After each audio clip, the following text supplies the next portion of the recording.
Vamos a ir a 2 Corintios, de nuevo capítulo 3. Recordarán lo que estuvimos compartiendo la semana pasada. Y lo cierto es que esta semana vamos a, por decirlo así, completar esa enseñanza.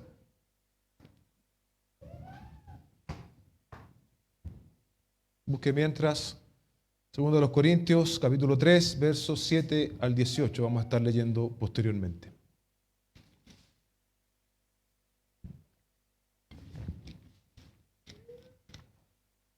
El nombre de esta predicación es la superioridad y permanencia del nuevo pacto. La semana anterior estuvimos precisamente en los versículos previos y quiero recordar, y si usted no vino la semana pasada, 3 puntos básicos de esa predicación, de la enseñanza. Primero, que la confianza de todo ministerio cristiano está en Dios por medio de la obra de Cristo y no en las acreditaciones humanas, representadas en su contexto por estas cartas no de recomendación que se le estaban pidiendo al apóstol Pablo. Lo cierto es que podemos tener toda la acreditación de los hombres y no la de Dios, y eso sería un serio problema. El segundo punto de la enseñanza es que todo ministerio cristiano genuino no atribuye el crédito de sus resultados a los hombres, sino que descansa en la suficiencia de Dios. Podríamos decir, no a nosotros, sino al Señor la gloria de todo cuanto presenta algún fruto, alguna manifestación.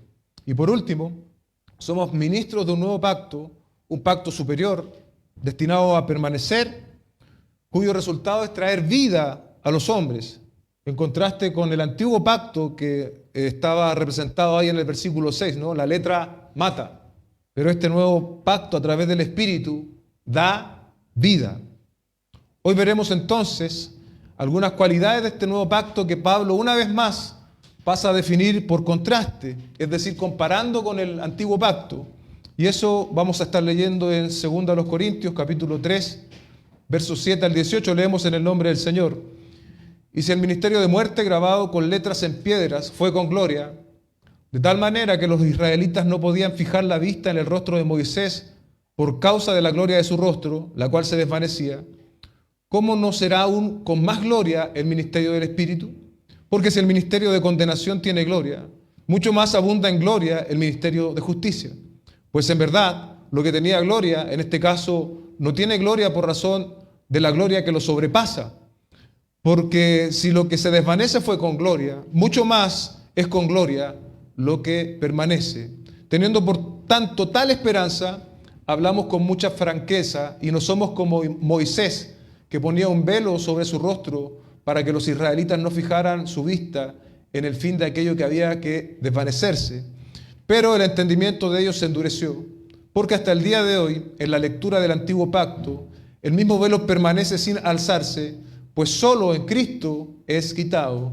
Y hasta el día de hoy, cada vez que se lee a Moisés, un velo está puesto sobre sus corazones. Pero cuando alguien vuelve al Señor, el velo es quitado. Ahora bien, el Señor es el Espíritu, y donde está el Espíritu del Señor hay libertad. Pero todos nosotros, con el rostro descubierto, contemplando como en un espejo la gloria del Señor, estamos siendo transformados en la misma imagen, de gloria en gloria, como por el Señor, el Espíritu. Padre, te damos gracias por permitirnos, por darnos este privilegio de leer tu palabra. Ahora te pedimos que prepares tú también nuestros corazones para oír tu enseñanza y para poder, Señor, aplicarla a nuestras vidas. Te lo pedimos a través de Cristo nuestro Señor. Amén y amén. El primer punto de la predicación es la gloria mayor del nuevo pacto, y esto lo vamos a estar compartiendo entre los versículos 7 al 11. El versículo 7 dice, y si el ministerio de muerte grabado con letras en piedra fue con gloria, de tal manera que los israelitas no podían fijar la vista en el rostro de Moisés por causa de la gloria de su rostro, la cual se desvanecía. Entre los versículos 7 al 11 aparece la palabra gloria 7 veces. Eso llamó mi atención. Por lo tanto, ese es el primer punto que Pablo quiere establecer, la gloria mayor del nuevo pacto versus el antiguo. Ahora, para que tengamos una idea clara, ¿no?, de qué es la gloria del Señor, es importante que vayamos a alguna definición. Un autor dice, en el Antiguo Testamento, la gloria de Dios está íntimamente vinculada a la autorrevelación del Señor. Es decir, Dios muestra quién es Él y lo pone de manifiesto a través de sus atributos o perfecciones y también cómo Él actúa desde el Génesis en adelante. Nos revela su carácter, su soberanía, su autosuficiencia, su poder, su misericordia y todos esos atributos que son particulares, absolutos y perfectos en Dios. Ahora, pero gloria, dice este autor, implica más que la revelación de Dios de quién es Él. Implica la invasión del universo material, la expresión de la presencia activa de Dios entre los suyos. Le repito esa idea, la expresión de la presencia activa de Dios entre los suyos. Así el Antiguo Testamento vincula siempre el término gloria con la presencia de Dios entre los israelitas en el tabernáculo y en el templo. Y esto es precisamente lo que nosotros podemos ver aquí en el versículo 7, cuando Moisés que conserva un resplandor luego de haber estado en la presencia de Dios. Por eso el apóstol Pablo le llama que él había cierta gloria aún en el antiguo pacto. La gloria es objetiva, la gloria objetiva de Dios se revela en su venida para estar con nosotros, su pueblo, y para mostrarse a sí mismo ante nosotros mediante sus acciones en nuestro mundo. Esa es precisamente la experiencia de Moisés que Pablo estaba citando aquí en el versículo 7. La expresión dice, volviendo al versículo 7, el ministerio de muerte grabado con letras de piedra, sabemos que está haciendo referencia a los 10 mandamientos que fueron dados por primera vez en Éxodo 31:18. Ahí leemos, cuando el Señor terminó de hablar con Moisés sobre el monte Sinaí, le dio 2 tablas del testimonio, tablas de piedra, escritas por el dedo de Dios. Luego vemos la palabra gloria, en nuestro texto, en el versículo 17, a la cual Pablo hace alusión, pero en ese contexto eran ya las segundas tablas de la ley, porque estas primeras habían sido rotas por Moisés cuando él ve la idolatría del pueblo. Entonces, cuando estaba precisamente en este ejercicio de traer esas segundas tablas, eso lo encontramos en Éxodo 34, 29 al 35, y esto es lo que precisamente Pablo está citando en el verso 7, y es, digamos, su argumento de comparación entre el antiguo pacto, un pacto que iba a desvanecerse, versus el nuevo pacto, un pacto que iba a permanecer. Leamos entonces Éxodo 34, 29 en adelante. Cuando Moisés descendía del monte Sinaí, con las 2 tablas del testimonio en su mano, al descender del monte, Moisés no sabía que la piel de su rostro resplandecía por haber hablado con Dios. Al ver a Aarón y todos los israelitas con la piel del rostro de Moisés resplandecía, tuvieron temor de acercarse a él. Entonces Moisés lo llamó, y a Aarón y a todos los jefes de la congregación regresaron a él, y Moisés les habló. Después se acercaron todos los israelitas, y él les mandó que hicieran todo lo que el Señor había hablado con él en el monte Sinaí. Cuando Moisés acabó de hablar con ellos, puso un velo sobre su rostro.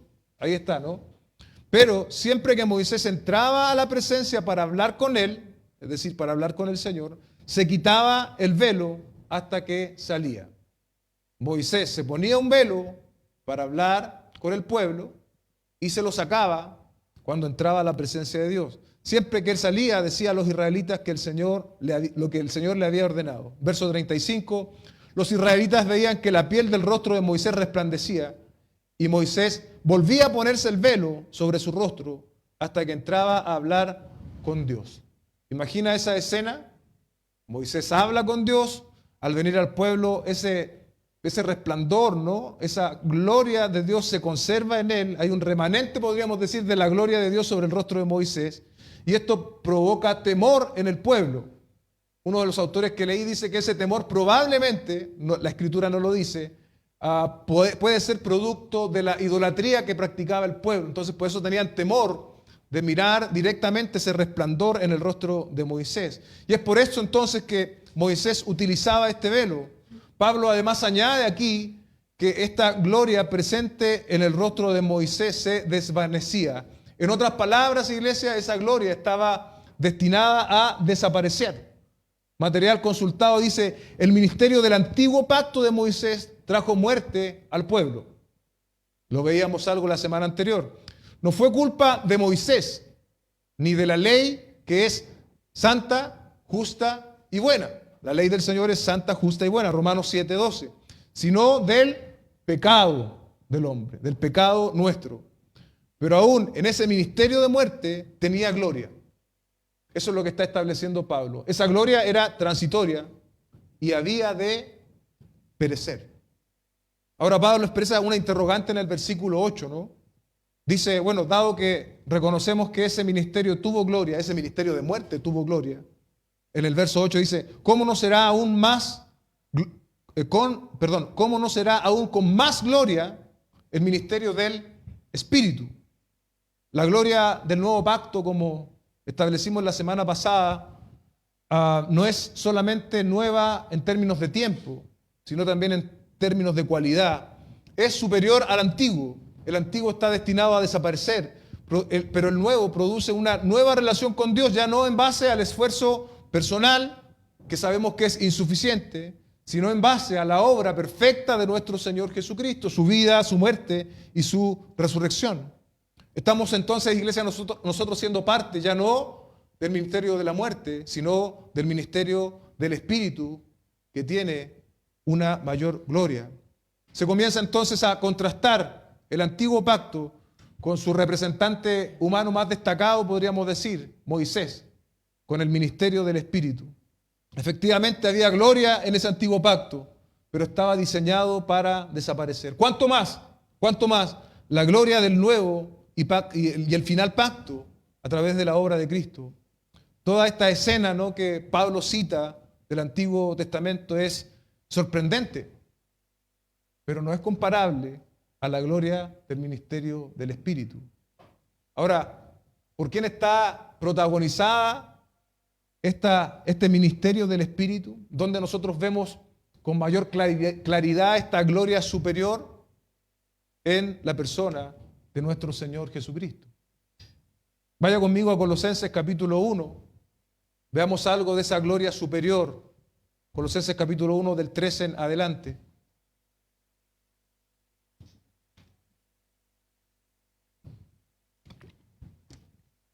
Verso 13 dice, porque Él nos libró del dominio de las tinieblas y nos trasladó al reino de su Hijo amado. Dios Padre hizo esto, ¿no? Ahora estamos en relación con el reino de su Hijo amado. Verso 14, en quien tenemos redención, el perdón de los pecados. Estábamos nosotros metafóricamente en el mercado de los esclavos y el Señor Jesucristo a través de su obra nos compró. Eso significa, nos redimió, perdonó nuestros pecados. Verso 15 dice, Él es la imagen del Dios invisible, el primogénito de toda creación.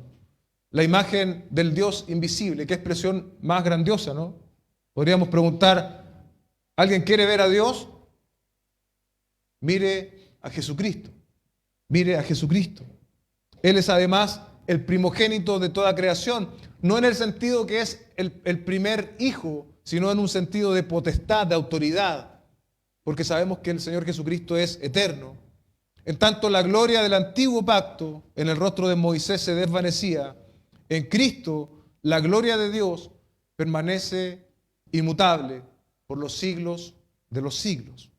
Verso 16, porque en Él fueron creadas todas las cosas, tanto en los cielos como en la tierra, visibles e invisibles, ya sean tronos o dominios o poderes o autoridades. Todo ha sido creado por medio de Él y para Él. Él es antes de todas las cosas y en Él todas las cosas permanecen. En Él fue creado todo, iglesia, en Él todo existe y Él todo lo sostiene. Él es también la cabeza de la iglesia, eso nos muestra el verso 18. Él es también la cabeza del cuerpo que es la iglesia. Él es el principio y el primogénito de entre los muertos, a fin de que tenga en todo la primacía. porque agradó al Padre que en él habitara toda la plenitud.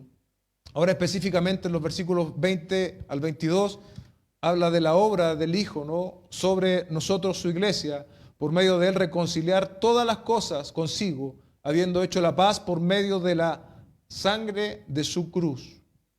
Por medio de él, repito, ya sean las que están en la tierra o las que están en los cielos. Esto éramos nosotros, iglesia. Verso 21. Y aunque ustedes antes estaban alejados y eran de ánimo hostil, ocupados en malas obras, pero el nuevo pacto interviene a través del Señor Jesucristo. Sin embargo, ahora Dios les ha reconciliado en Cristo en su cuerpo de carne mediante su muerte, a fin de presentarnos santos y sin manchas e irreprensibles delante de Él. ¿Es mayor la gloria del nuevo pacto o no lo es? ¿Qué piensas tú, amado hermano? Aquí vemos algunas cualidades superiores y permanentes mediadas por la obra de Cristo, una obra que ya está completa. Esta gloria superior del nuevo pacto debe hacerse patente en nuestras vidas, debe reflejarse, debe manifestarse.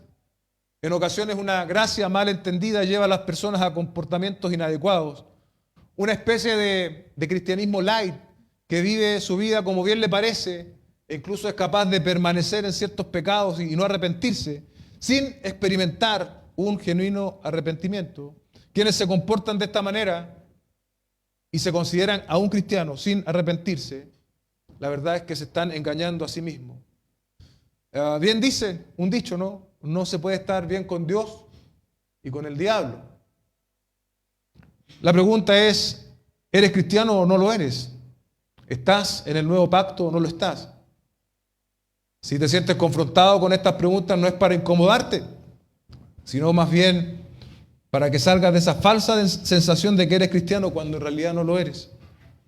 Debes morir a ti para poder vivir a Cristo.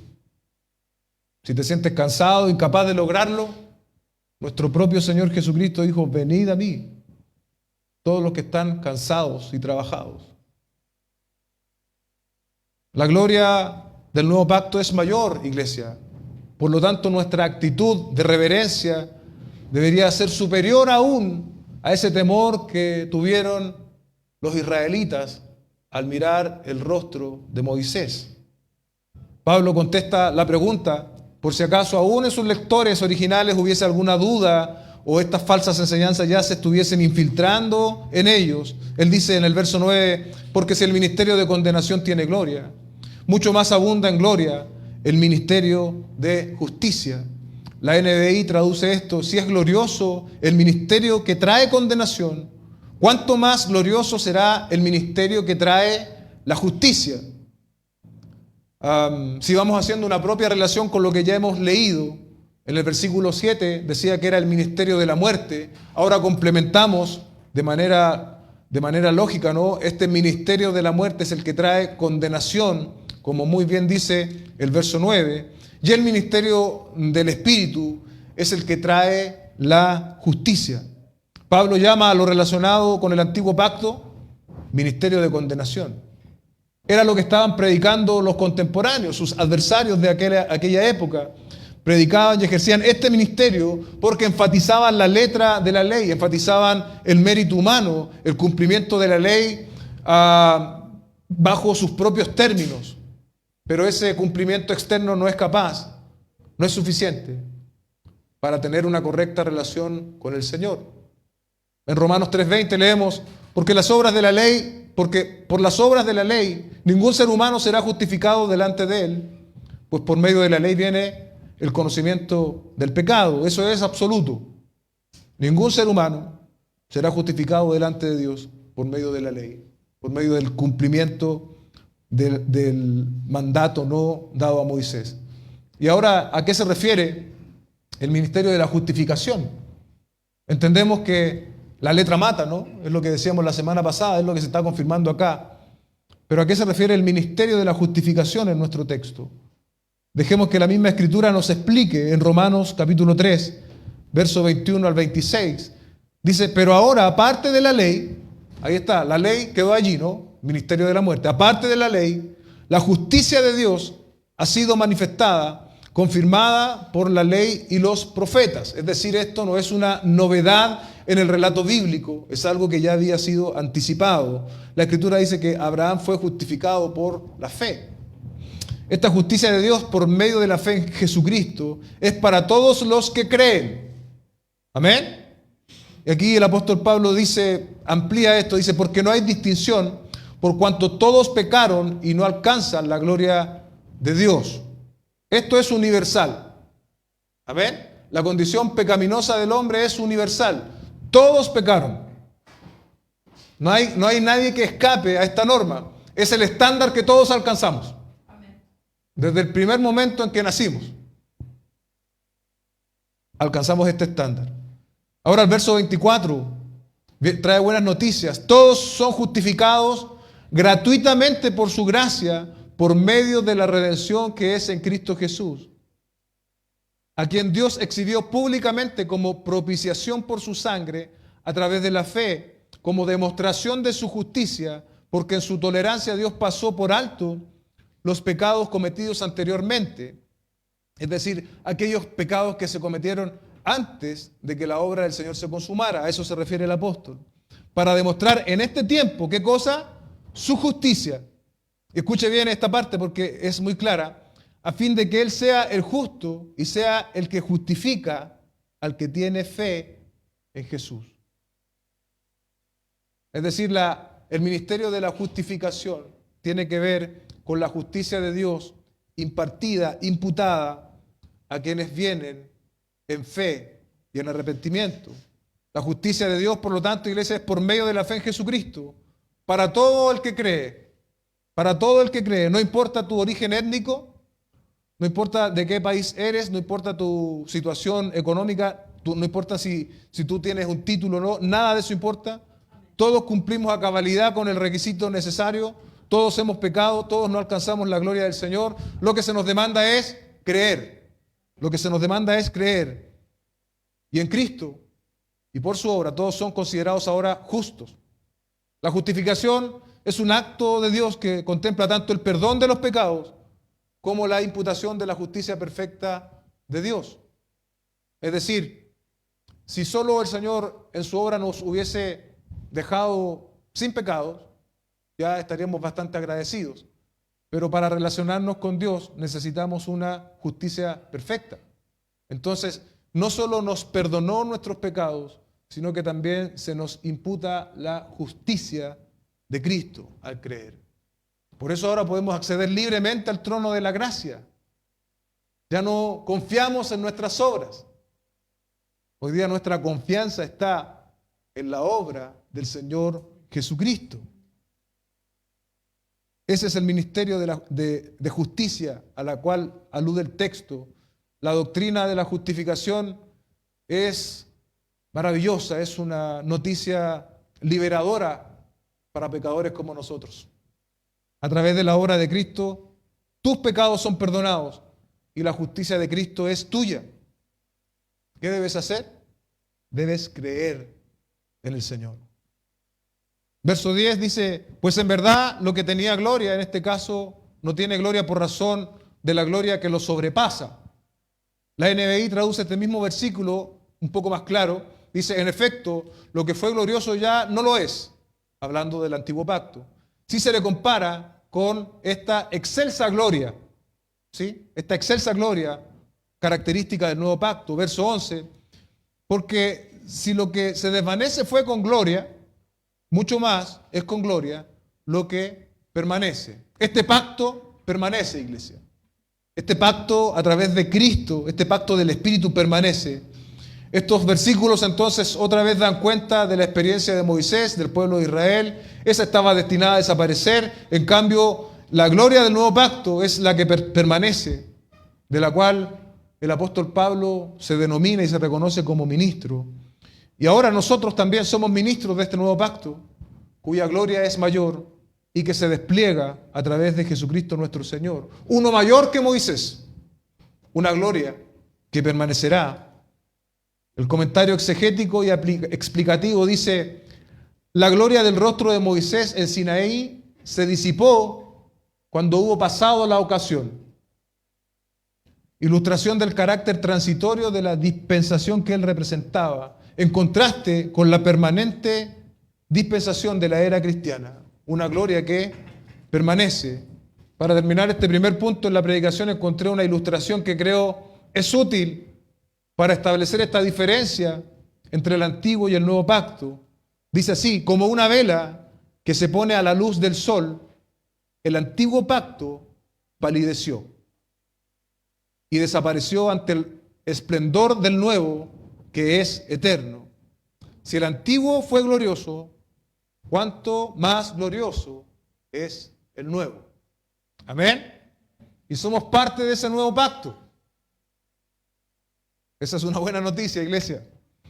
El segundo punto de la predicación, transformados de gloria en gloria. Pablo sigue haciendo este contraste entre el ministerio de la muerte y condenación y el ministerio del Espíritu que da vida. Respecto de sí mismo señala en el verso 12, teniendo por tanto tal esperanza, hablamos con mucha franqueza. Pablo tiene certeza, esperanza precisamente de que esta gloria es superior.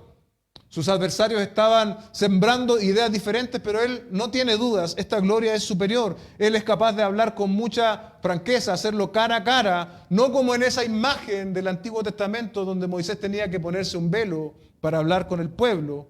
Él no tenía la necesidad de hablar con algún velo, está hablando figurativamente, no como un ejemplo. En el verso 13 dice y afirma esta idea, ¿no? Dice, y no somos como Moisés. ¿Sí? Él dice, puedo hablar con mucha franqueza y no somos como Moisés. Hemos visto esa idea de que Moisés usaba ese velo y dice que ponía un velo sobre su rostro para que los israelitas no fijaran su vista en el fin de aquello que había que desvanecerse. No somos como Moisés, dice Pablo, quien usó este velo, después de haber hablado con Dios, se dirigía a los israelitas. Además, esa gloria, ese brillo, después de un tiempo se desvanecía, se apagaba. En cambio, la gloria del nuevo pacto permanece. En la época de Moisés, los israelitas fueron endurecidos en su entendimiento y eso se extendió hasta los días del ministerio del apóstol Pablo. Eso es lo que vemos en el verso 14. Y esa extensión aún permaneció entre los judaizantes. Hemos hablado de ellos, pero solo para repetir una idea fácil para entenderlos, eran quienes decían que, bueno, tú tienes que creer en Jesucristo, pero además tienes que guardar la ley de Moisés para ser salvo. Ese era más o menos su argumento. En el verso 14 entonces habla de este endurecimiento. Dice, pero el entendimiento de ellos se endureció, porque hasta el día de hoy, en la lectura del Antiguo Pacto, el mismo velo permanece sin alzarse. Pues solo, esto es muy importante, pues solo en Cristo es quitado. Y hasta el día de hoy, cada vez que se lee a Moisés, un velo está puesto sobre sus corazones. Pero cuando alguien se vuelve al Señor, el velo es quitado. Los judíos del tiempo de Pablo y hasta el día de hoy no pudieron percibir que el antiguo pacto era un mensaje preliminar y no la palabra final de la revelación de Dios. Aunque el velo que cubría la gloria de Moisés y el antiguo pacto se han ido, Pablo dijo que un velo espiritual perceptible les queda y está puesto sobre su corazón. ¿Cómo puede ser entonces removido ese velo de los judíos del tiempo de Pablo o de los judaizantes? Dice el texto, por Cristo es quitado. Solo entonces es posible comprender la salvación por gracia, por medio de la fe, y en consecuencia abandonar esa falsa esperanza de ser salvos por nuestros méritos o por nuestro rendimiento personal.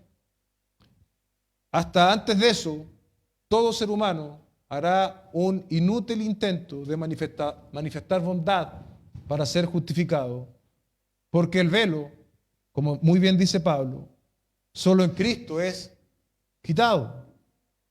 Este entendimiento endurecido puede ser, iglesia, remediado por Dios, tanto en el tiempo del apóstol Pablo como en el tiempo que estamos viviendo hoy día. Hay tanta información hoy día que colabora en este sentido a nuestro alrededor, en los colegios, en las universidades, nuestras amistades, conversaciones informales. Ese velo que hoy día podemos ver, no solo no deja comprender la revelación de Dios en torno a la figura de Cristo, sino que el velo ahora niega literalmente la revelación de Dios. Estamos en esta era secularista, donde la palabra de Dios y Dios mismo está en entredicho por los hombres. Pero aún ese velo, por Cristo es quitado. Amén. Si tú estás en esta situación y me estás oyendo, quiero repetir esto. Cristo puede quitar ese velo. Lamentablemente hoy día todo hace que se alimente esa idea de negar la revelación de Dios. Y cuando negamos la revelación de Dios, estamos negando también la salvación de nuestras almas. Vuélvete al Señor, porque Él puede quitar ese velo que te impide ver la gloria de Cristo. Verso 17 dice, ahora bien, el Señor es el Espíritu, y donde está el Espíritu del Señor hay libertad. Un comentarista dice, el ministerio de Jesús está ligado inseparablemente con el Espíritu. El ministerio del Espíritu es magnificar a Jesús. ¿Amén? Mira lo que dice Juan 16, 12 al 14. Aún tengo muchas cosas que decirles, pero ahora no las pueden soportar. Hablando precisamente del Señor Jesucristo, ¿no? Pero cuando Él, el Espíritu de verdad, venga, los guiará a toda la verdad, porque no hablará de su propia cuenta, sino que hablará todo lo que oiga y les hará saber lo que habrá de venir. Verso 14. Él me glorificará, porque tomará de lo mío y se los hará saber a ustedes. Alguna vez debo reconocer, o quizás más de alguna vez, debo haber citado esto de manera incorrecta. Donde está el Espíritu hay libertad, para animar a la congregación a cantar al Señor. Pero no tiene ninguna relación con eso, ¿no? Lo podemos ver claramente en el texto. La libertad a la cual Pablo se está refiriendo es la libertad de la ceguera espiritual, de la autojustificación, la libertad del legalismo, la libertad de la cual procede de Cristo y que nos permite ahora entonces, cuando antes estábamos ciegos al mensaje de Dios, ahora poder creer en el mensaje de Dios, en el Evangelio, y ahora comprometidamente y de manera intencional seguir las pisadas de nuestro Señor Jesucristo. Dice el texto, el Señor es el Espíritu, Él es el amo, ¿no? También, Él es Dios, el Espíritu Santo es Dios, la tercera persona de la Trinidad, y donde está ese Espíritu allí hay libertad. Se rompen entonces esas cadenas de autojustificación, de legalismo, de actitudes o actos humanos que intentan ganar la aprobación de Dios. Obviamente, iglesia, si dice que el Espíritu es el que trae libertad a través de la obra de Cristo, si tú no estás en Cristo, tú hoy eres esclavo. Juan 8:32 dice, y conocerán la verdad, y la verdad los hará libres. Solamente Dios puede liberarte. Solamente Dios puede liberarte. En referencia a quienes imponían estos ritos de la ley, en una carta muy seria como es Gálatas, Pablo responde en Gálatas 5:1, para libertad fue que Cristo nos hizo libres. Por tanto, permanezcan firmes y no se sometan otra vez al yugo de esclavitud. Esta libertad es posible porque Cristo ha redimido de la pena de la ley a aquellos que creen. Amén. La pena de la ley era muerte. Si tú fallabas en un punto a la ley, debías morir. La obra del Señor Jesucristo nos liberó de eso. De tal forma que ahora llegamos a ser hijos de Dios. Esta libertad como hijos es confirmada por el Espíritu, quien capacita a los cristianos para llamar a Dios Padre. La pregunta no, ¿tienes esta libertad? ¿Conoces y aceptas el mensaje de salvación para llamar con toda confianza a Dios Padre? ¿Tienes muestras objetivas que eres morada del Espíritu de Dios? Si no lo tienes, no dilates más esta decisión que es la más importante del ser humano y reconcíliate con Dios por intermedio de Cristo. Ven, ven, y en Él hallarás vida y propósito con el cual Dios mismo te formó. Pablo sigue fortaleciendo su argumento de la superioridad de este nuevo pacto, ¿no? En el verso 18 dice, pero todos nosotros, incluyendo a los corintios, una iglesia en muchos aspectos nada ejemplar, pero él dice, pero todos nosotros, con el rostro descubierto, contemplando como en un espejo la gloria del Señor, estamos siendo transformados en la misma imagen de gloria en gloria, como por el Espíritu, como por el Señor, el Espíritu. De manera simbólica, ¿no? Ahora dice Pablo, estamos a rostro descubierto, sin la necesidad de velo alguno. E incluye, por cierto, como decía yo recién, a los corintios. Y lo más importante es que también nos incluye a nosotros. Nos incluye a nosotros, si estamos unidos a Cristo por medio de la fe. Lo que fue una prerrogativa, esto es maravilloso, iglesia, lo que fue una prerrogativa, un privilegio exclusivo, limitado a Moisés, de poder estar en la presencia de Dios, ahora en Cristo, es una experiencia para todos los creyentes. Tal vez no en esa manifestación tan gloriosa, pero sí podemos venir delante del Señor con absoluta libertad. Y no solo eso, que espera un día la consumación final de las promesas del Señor.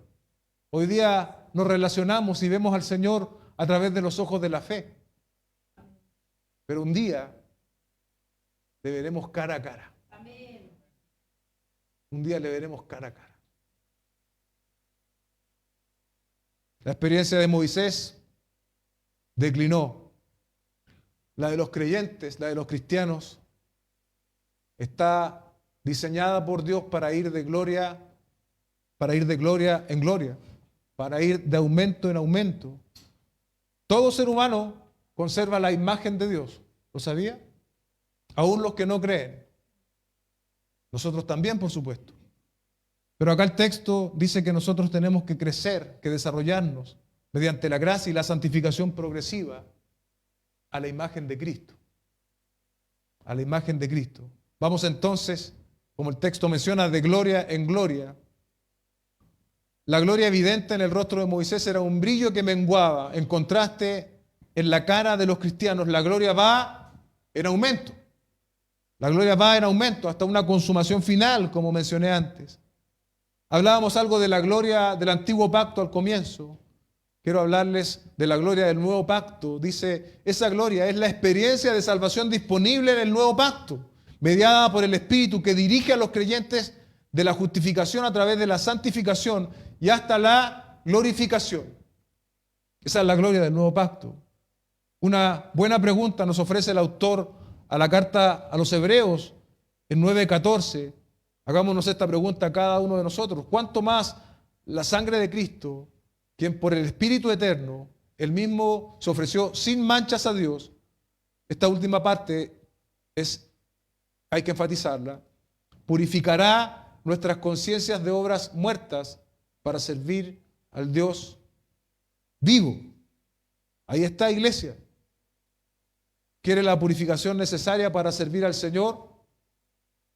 Dicha limpieza también se encuentra incluida en el nuevo pacto, en la suficiencia de la obra del Señor Jesucristo. Dice el texto, Él purificará nuestra conciencia de obras muertas para servir al Señor. Pero otra vez el argumento no es mi fuerza personal, el argumento no es lo buena persona que yo soy o lo santo que yo soy. Otra vez el argumento es cuánto más la sangre de Cristo. Cuánto más la sangre de Cristo. Tenemos, por tanto, iglesia, una maravillosa responsabilidad. Somos embajadores de este nuevo pacto, un pacto superior, un pacto eterno, un pacto que se va a consumar un día, pero un pacto destinado a que lo vivamos, pero de que también lo compartamos con otras personas. Lo que para Pablo fue su ministerio, por lo cual él vivió y murió y gastó su vida, debe también ser en nuestros propios contextos, obviamente, algo que nos estimule a diario a compartir de las obras del Señor, de este nuevo pacto superior, de este nuevo pacto eterno, en la figura de nuestro Señor Jesucristo. Hay redención, hay perdón de pecados. Damos gracias al Señor por esta oportunidad que Él nos da. Amén. Oremos. Padre, en el nombre de Jesús te damos gracias esta mañana por permitirnos leer este texto, por permitirnos, Señor, venir a tu palabra y por recordarnos a nosotros mismos que somos parte ya de un nuevo pacto, Señor. Un pacto ya no en la letra, ya no en base al esfuerzo o al mérito de los hombres, sino un pacto nuevo, Señor, en base a la obra de nuestro Señor Jesucristo. Un pacto, Señor, que nos ha justificado delante de tu presencia y que también nos está santificando y llevando de gloria en gloria a la imagen de tu Hijo Jesucristo. Tropezamos, sí, tropezamos muchas veces, nos cansamos, también nos cansamos muchas veces, pero tu gracia es suficiente, Señor. Aunque, como dice ese himno, nuestras faltas son muchas, tu gracia es ciertamente mayor, Señor. Amén. Te damos gracias por ello. Amén. Seguimos, por lo tanto, caminando. Gracias. Seguimos, por lo tanto, adelante, Señor, confiando en la obra suficiente de tu Hijo Jesucristo. Podrán haber embates, podrán haber problemas, podrán haber dificultades. ¿Nos vamos a equivocar en más de alguna ocasión? Seguramente que sí. Pero nos pondremos de pie, Señor, y seguiremos adelante, Señor. Porque eres tú quien ha establecido este glorioso pacto para reconciliarnos delante de Dios mediante la obra de tu Hijo Jesucristo, Señor. Te damos gracias, Señor. Te reconocemos, te bendecimos a través de Cristo nuestro Señor. Amén y amén.